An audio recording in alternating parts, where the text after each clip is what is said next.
তো hello friends, welcome to my channel. তো আজকে আমি তোমাদের শুরু করব বৃত্ত সম্পর্কিত উপপাদ্য এই চ্যাপ্টারের কোষে দেখি 3.1। তো চলো শুরু করি। যে আমাদের কোষে দেখি 3.1টা আমি আজকে স্টার্ট করব। এখানে আমাদের একের দাগের অঙ্কে বলছে যে একটা চিত্র দেওয়া আছে, তোমাদের বইয়ের পেজ নম্বর হচ্ছে 52। বলে পাশের ও কেন্দ্রীয় বৃত্তের ছবি দেখি এবং কোন কোন ব্যাসার্ধ PAQ বৃত্তাংশ অবস্থিত লিখি। এখানে আমাকে একটা চিত্র দেওয়া আছে 1 নম্বরে, যে আমি আগে চিত্রটা এঁকে নিই।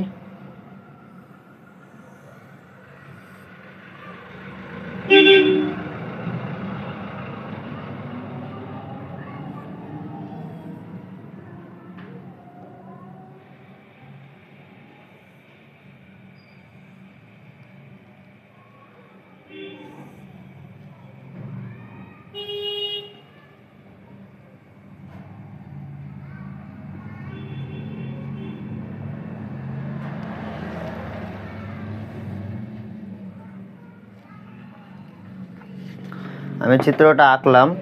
বলছে এটা ও কেন্দ্রীয় বৃত্ত, একটা কি আছে, বৃত্ত আছে যার পি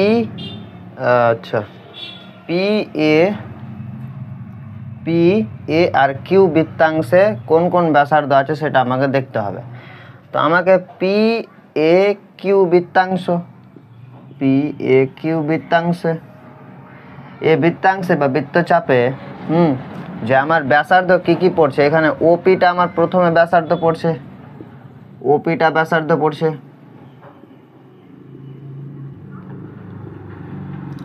তারপর যেটা ব্যাসার্ধ পড়ছে যে OAটাও আমার কাছে ব্যাসার্ধ পড়ছে, মানে PAQ বৃত্তাংশের মধ্যে। তারপর OCটা ব্যাসার্ধ পড়ছে। তারপর যেটা পড়ছে OQটা আমার কাছে কি পড়ছে, ব্যাসার্ধ পড়ছে। তো PAQ বৃত্তাংশে আমার ব্যাসার্ধ কটা আসলো? 4টা ব্যাসার্ধ আসলো। তাহলে PAQ বৃত্তাংশে আমার ব্যাসার্ধ আসলো 4টা। এবার আমি তারপরের ম্যাথে আমি চলে যাব 2 নম্বর ম্যাথে। যে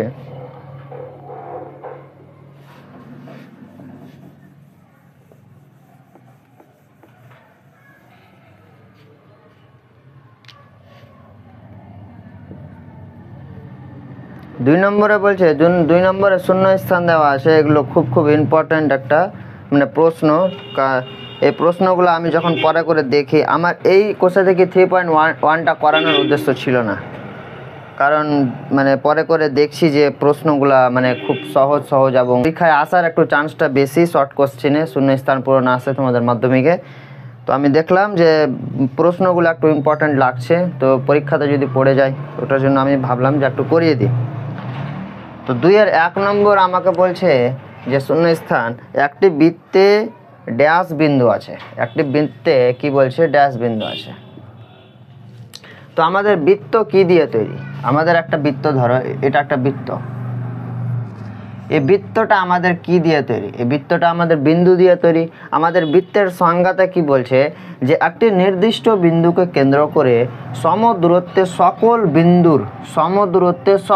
বিন্দুর সমষ্টিকে আমরা কি বলবো, বৃত্ত বলবো। তো এই সমদূরত্বে কি আছে, আমার বিন্দু আছে। তো একটা বৃত্ত আমার কি দিয়ে তৈরি, বিন্দু দিয়ে তৈরি। কতগুলো বিন্দু দিয়ে তৈরি? অসংখ্য বিন্দু দিয়ে তৈরি। তো আমি শূন্য স্থানে লিখে দিব একটি বৃত্ত অসংখ্য বিন্দু দিয়ে তৈরি, হয়ে গেল। এবার আমি 2 নম্বরে চলে যাব। 2 নম্বরে বলছে যে বৃত্তের বৃহত্তম জ্যা ড্যাশ বলছে।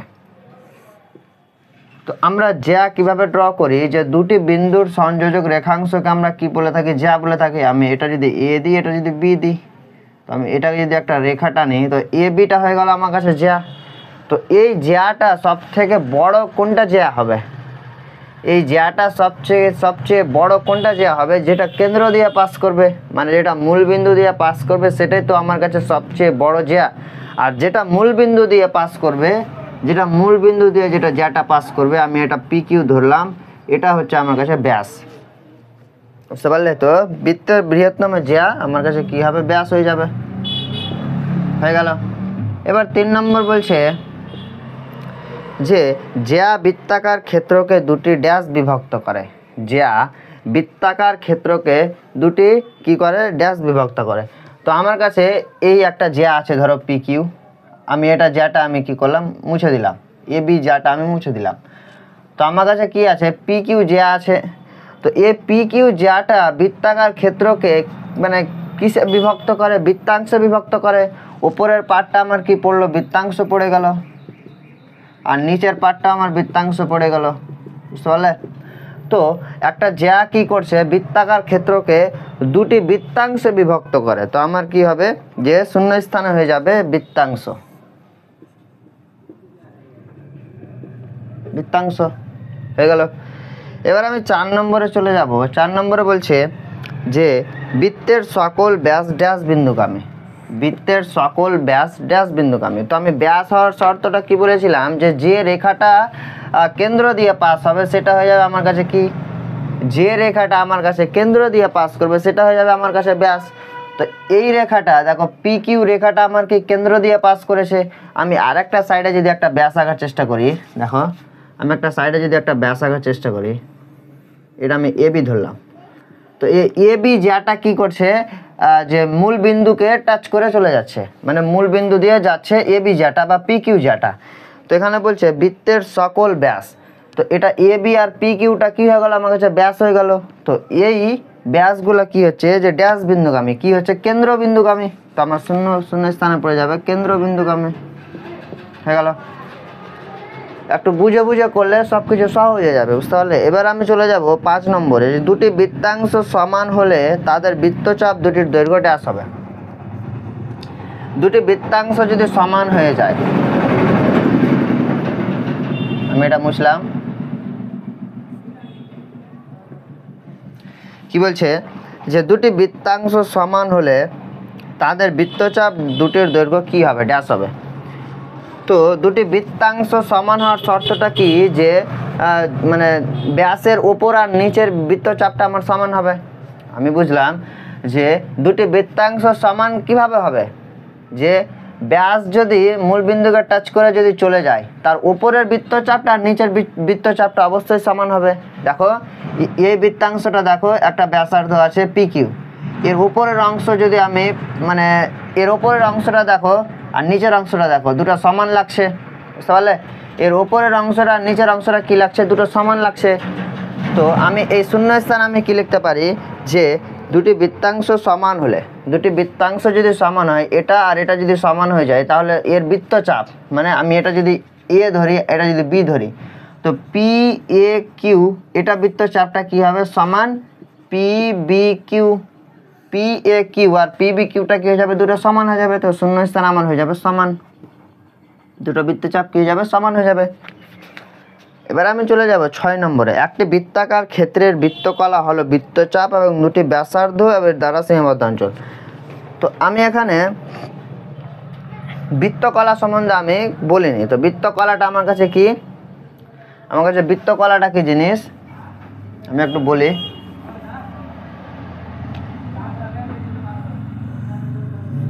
আচ্ছা, বৃত্তকলা, তো এখানে আমি একটা ও মূল বিন্দু আছে, যেখানে আমি ও থেকে পি আমি একটা রেখা টানলাম ব্যাসার্ধ, যেটা ও পিটা হচ্ছে আমার কাছে ব্যাসার্ধ, আর এখানে আর একটা ব্যাসার্ধ টানলাম ও কিউ, এখানে ও কিউটাও কি আমার কাছে ব্যাসার্ধ হচ্ছে। তো আমার কাছে বৃত্তকলাটা কি হচ্ছে যে ও পি কিউটাও আমার কাছে হচ্ছে বৃত্তকলা। দেখো এখানে ও, আমি এটা যদি একটু সাইডে কেটে যদি বাদ দিয়ে দিই, এটা হচ্ছে ও, এটা হচ্ছে পি, এটা হচ্ছে কিউ। তো এ ও পি কিউটা হচ্ছে আমার কাছে বৃত্তকলা, এটা হচ্ছে আমার কাছে বৃত্তকলা, বৃত্তকলা। তো এই বৃত্তকলাটা কি দিয়ে তৈরি আমার, যে O P R O Q দুটি ব্যাসার্ধ দিয়ে তৈরি। তো আমার শূন্য স্থানে কি হবে, যে শূন্য স্থান আমার হয়ে যাবে যে দুটি ব্যাসার্ধের দ্বারা সীমাবদ্ধ অঞ্চল। কারণ দুটি ব্যাসার্ধ মানে আমি বুঝতে পারলাম যেখানে ও পিটা হচ্ছে ব্যাসার্ধ আর ও কিউটা হচ্ছে ব্যাসার্ধ। তো এখানে দুটি ব্যাসার্ধ দিয়ে আমার কি দুটি ব্যাসার্ধের দ্বারা সীমাবদ্ধ অঞ্চল হবে। তো আমার 6 দাগের শূন্য স্থানে বসে যাবে ব্যাসার্ধ, ব্যাসার্ধ। এবার আমি 7 দাগে চলে যাব, যে বৃত্তের বাইরের কোনো বিন্দু এবং সংযোজক রেখাংশ দৈর্ঘ্য ব্যাসার্ধের দৈর্ঘ্য অপেক্ষা ড্যাশ হবে। তো এটা দেখো কি হবে, যে বৃত্তের বাইরে কোনো একটা বিন্দু আছে, বুঝতে পারলে? বৃত্তের বাইরে কোনো একটা বিন্দু আছে, আমি একটা এখানে বৃত্ত ড্র করছি, আমি এখানে একটা কি করলাম, বৃত্ত ড্র করলাম। এই বৃত্তের বাইরে এটা হচ্ছে একটা ও মূল বিন্দুগামী ও, বৃত্তের বাইরে একটা বিন্দু আছে, আমি এখানে একটা বিন্দু দেখলাম পি পি। তো এখানে আমার ও থেকে কি করলাম, একটা রেখা টানলাম এ, ও এটা আমার কাছে কি ব্যাসার্ধ, ও এটা কি আমার কাছে ব্যাসার্ধ, মূল বিন্দু থেকে পরিধির দূরত্ব ব্যাসার্ধ। এবার ওপিটা কি আমার একটা সংযোজক রেখাংশ, ওপিটা কি আমার কাছে একটা সংযোজক রেখাংশ।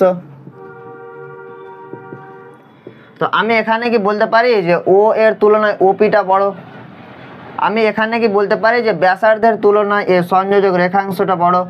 তো ও এর তুলনায় কি হচ্ছে যে ওপিটা বড় হয়ে যাচ্ছে, মানে ওপি গ্রেটার দ্যান কি হচ্ছে ও এ হচ্ছে, মানে ও এর তুলনায় ওপিটা বড় হয়ে যাচ্ছে। তো আমি শূন্য স্থানে কি লিখবো এখানে, যে 7 নম্বরে যেটা শূন্য স্থান আছে, শূন্য স্থানে আমি লিখব যে বড়,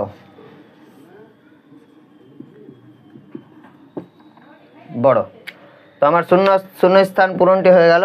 এবার আমি 3 নম্বর মানে প্রশ্নে চলে যাব। কি বলছে আমার 3 নম্বর বলছে যে স্কেল ও পেন্সিল কম্পাসের সাহায্যে, 3 নম্বর বলছে যে স্কেল পেন্সিল কম্পাসের সাহায্যে একটি বৃত্ত এঁকে কি কি কি বলছে, কেন্দ্র, জ্যা, ব্যাস, ব্যাসার্ধ, উপচাপ, অধিচাপ নির্দেশ করো। তো এখানে আমার কি কি আমাকে জিজ্ঞেস করছে, যে কেন্দ্র আমি আগে লিখে নিই, তারপর জ্যা, তারপর কি ব্যাস, ব্যাসার্ধ,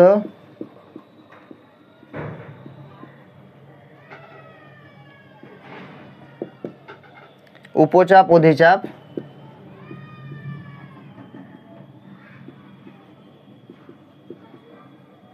অধিচাপ নির্দেশ করি। তো আমি একটা বৃত্ত আঁকবো, বৃত্ত আঁকার পর কি করব, এসব জিনিসপত্রগুলো চিহ্নিত করব, যে কাকে আমরা ব্যাস বলি, কাকে জ্যা বলি, কাকে অধিচাপ বলি, কাকে উপচাপ বলি, এগুলো সব আমি জানবো। তো আমি এখানে নিচে একটা বৃত্ত ড্র করলাম, এটা ভালো হলো না, কমলা লেবু হয়ে গেল। আমার তো পরীক্ষাতে আর কমলা লেবু পড়বে না, বৃত্ত পড়বে। এটা একটা বৃত্ত আমার, আচ্ছা হ্যাঁ এবার হয়েছে, এটা তো আবার ডিম হয়ে গেল। হ্যাঁ এটা আমার একটা কি, প্রথমে কি বলছে যে কেন্দ্র, কেন্দ্র আমার কি ও, আমি এখানে ও একটা কেন্দ্র নিলাম। তো আমি সাইডে লিখবো যে 1 নম্বর ও হচ্ছে আমার কাছে কি কেন্দ্র, কেন্দ্র হয়ে গেল। এবার 2 নম্বর বলছে যে জ্যা, 2 নম্বর জ্যা আমি কিভাবে করব, যে জ্যা হচ্ছে যে দুটি বিন্দুর কি বলছে, যে সংযোজক রেখাংশ, দুটি বিন্দুর সংযোজক রেখাংশ। তো আমি এখানে এ বি, এ বিটা কি আমার কাছে জ্যা হয়ে গেল,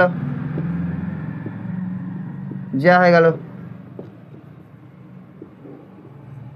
এ বিটা জ্যা হয়ে গেল। এবার 3 নম্বর হচ্ছে যে ব্যাস, ব্যাস আমরা কাকে বলবো, যে রেখাটা মূল বিন্দু দিয়ে পাস করবে। তো এই রেখাটা আমার কি হচ্ছে, যে মূল বিন্দু দিয়ে যদি আমি পাস করাই, এটা হয়ে গেল আমার কি যা, এটা আমি পি কিউ লিখলাম। তো পি কিউটা আমার কাছে কি ব্যাস হয়ে গেল। এবার ব্যাসার্ধ, তো ব্যাসের অর্ধেকটাই ব্যাসার্ধ। তো পি কিউ যদি ব্যাস হয়, তো ও কিউটা আমার কাছে কি হয়ে যাবে, ব্যাসার্ধ হয়ে যাবে। তো 4 নম্বর হচ্ছে যে ও কিউ বা ওপি, ও কিউ বা ওপিটা কি আমার হয়ে যাবে, ব্যাসার্ধ হয়ে যাবে, ব্যাসার্ধ। আচ্ছা এবার বলছে উপচাপ, উপচাপ আমরা কাকে বলবো, যে আগে আমি বৃত্তচাপটা আগে দেখি। আমি এখানে একটা কি করলাম, যে অঙ্কন করলাম, যেটা হচ্ছে ইউভি, ইউভিটা যা, এর ওপরে আমি একটা বিন্দুতে একটা নাম দিলাম যেটা হচ্ছে এস। তো ইউএসভি 5 নম্বর হচ্ছে যে উপচাপ, উপচাপ আমরা কাকে বলবো, যেটা ছোট বৃত্তচাপ, যেটা ছোট বৃত্তচাপ তাকে আমরা উপচাপ বলবো, এবং যেটা বড় বৃত্তচাপ তাকে আমরা অধিচাপ বলবো। তো আমার ছোট উপচাপটা কি, মানে ছোট আমার বৃত্তচাপটা কি, ইউএসভি। তো ইউএসভিটা আমার কাছে কি উপচাপ, উপচাপ, উপচাপ বা ছোট বৃত্তচাপ, উপচাপ। এবার অধিচাপটা কি 6 নম্বর, অধিচাপটা হচ্ছে যে এখানে আমি আর একটা যদি বিন্দু দিই, যে এস টি দিয়ে দিলাম, তো ইউটি ভি, এখানে আমি বলতে পারি যে ইউএস ভি যদি আমার কাছে উপচাপ হয়, মানে এই জিনিসটা যদি আমার কাছে উপচাপ হয়, তাহলে অধিচাপ কি বড় পার্টটা, মানে ইউটি কি ভি, ইউটি ভি, তো ইউটি ভিটা আমার কাছে কি হয়ে যাবে, অধিচাপ হয়ে যাবে, অধিচাপ। সওয়ালে আমার 3 দাগের অঙ্কটা হয়ে গেল। এবার 4 নম্বরে আমরা চলে যাব, যে এবার সত্য মিথ্যা। 4-এর এক কি বলছে, যে বৃত্ত একটি সমতলিক চিত্র। এবার তোমার কাছে একটা প্রশ্ন হচ্ছে যে এই বোর্ডটা কি সমতলিক চিত্র, এই বোর্ডটা কি সমতল? হ্যাঁ সমতল, এখানে আমি অনেক কিছু লিখতে পারছি, সমতল। তো আমি বোর্ডের ওপর একটা যদি বৃত্ত অঙ্কন করি, তো একটা ইজিলি একটা বৃত্ত অঙ্কন করা হয়ে যাচ্ছে। তো বৃত্ত একটি সমতলিক চিত্র, যদি বোর্ড যদি একটা সমতলিক হয়, সমতল যদি হয়, তাহলে এর ওপরে বৃত্ত আঁকাটা আমার কাছে সম্ভব হয়ে যাচ্ছে। তো বৃত্ত একটা কি হয়ে যাবে, সমতলিক চিত্র হয়ে যাবে, তো এটা ট্রু হয়ে যাবে, TRUE, ট্রু হয়ে গেল, এটা মানে সত্য, সত্য। এবার 2 নম্বর বলছে যে 4-এর 2, 4-এর একটা হয়ে গেল আমার কাছে কি সত্য,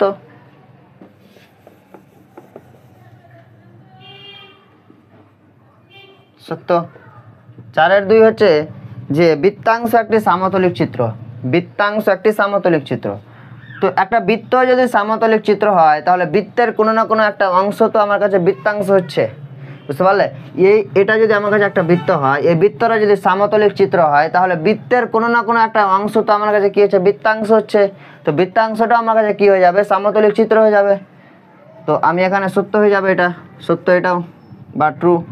এবার 3 নম্বর হচ্ছে যে 3 নম্বর বলছে বৃত্তকল একটি সমতলিক ক্ষেত্র, বৃত্তকল একটি সমতলিক ক্ষেত্র।